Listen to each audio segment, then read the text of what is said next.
Allied forces issued what they call General Order Number 1.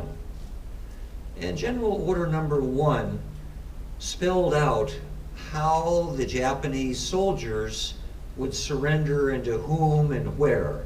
And it discussed the surrendering Japanese all over the Pacific theater of war. When it came to Taiwan, it was determined that the Japanese soldiers in Taiwan would surrender to the troops of Chiang Kai-shek. But Chiang Kai-shek's troops had no way to get to Taiwan. So on October 25th, 1945, the United States Navy landed Chinese nationalist troops on the island. And that's how the Republic of China got to Taiwan. The day before the ROC troops were landed on the shores of Taiwan by the United States Navy, the United Nations was born. October 24th, 1945 was the start of the United Nations. But the United Nations would be no help for the long struggle and suffering that the Taiwanese people would soon face under Republic of China regime.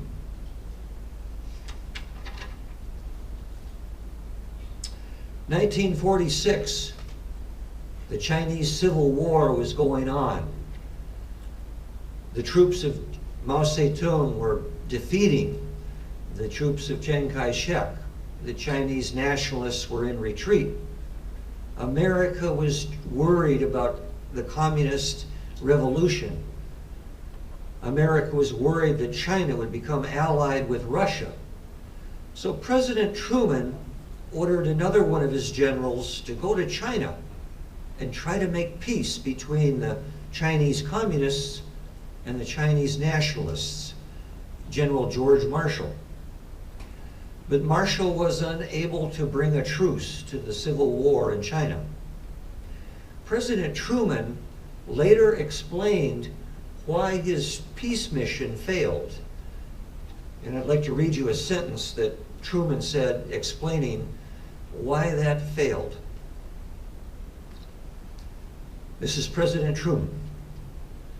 The Marshall mission had been unable to produce results because the government of Chiang Kai-shek did not command the respect and support of the Chinese people. So already, months after America had landed the Chinese nationalists on the island, the president knew that he was dealing with a bad regime.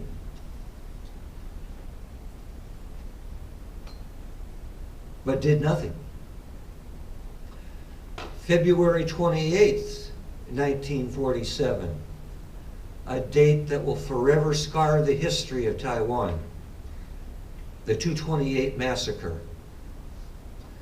The 228 massacre occurred on occupied Japanese territory. That made it a war crime that there's never been a tribunal for. A war crime where the war criminals have never been brought to justice.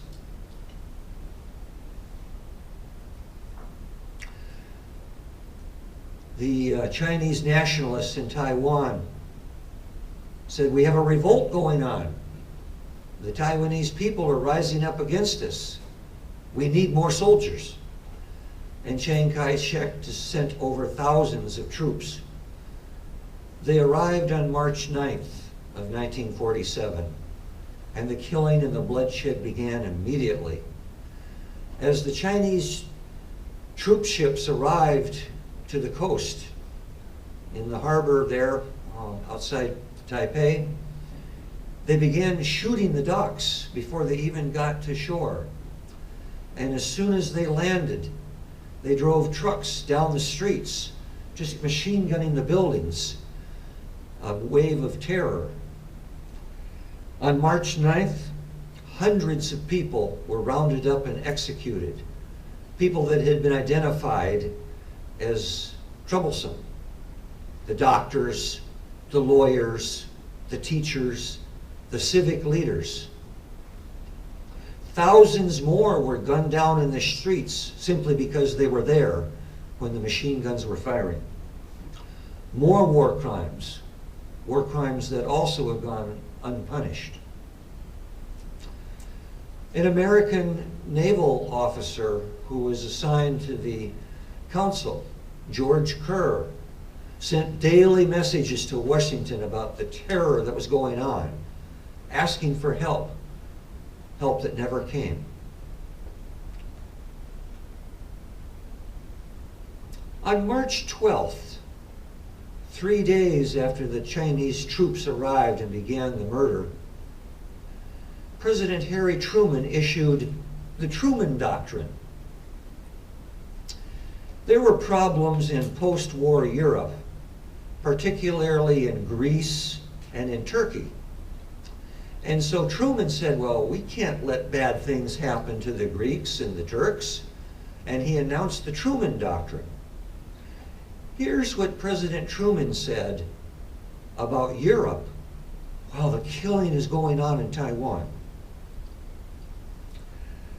Totalitarian regimes imposed on free people by direct or indirect aggression undermine the foundations of international peace and endanger the security of the United States.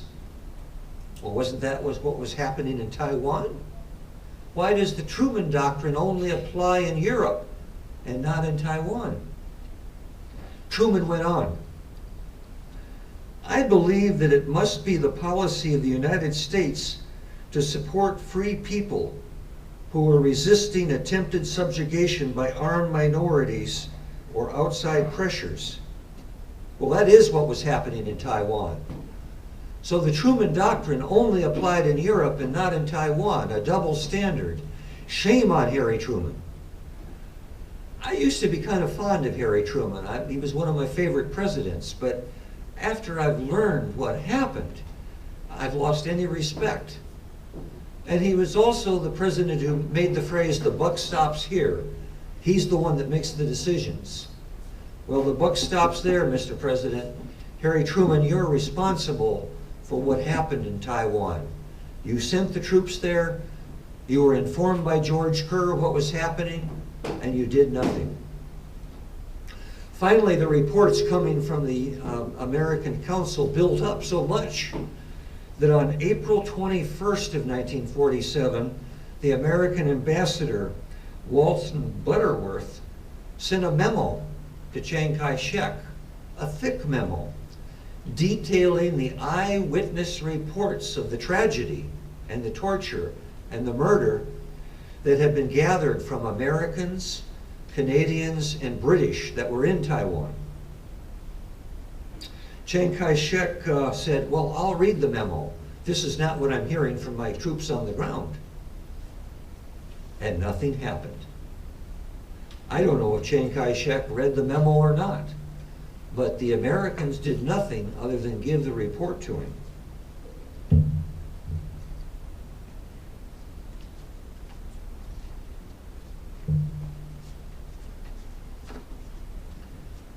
March 14th, 1949.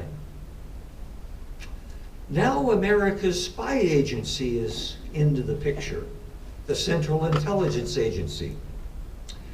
And on March 14th, 1949, months before the exiled government would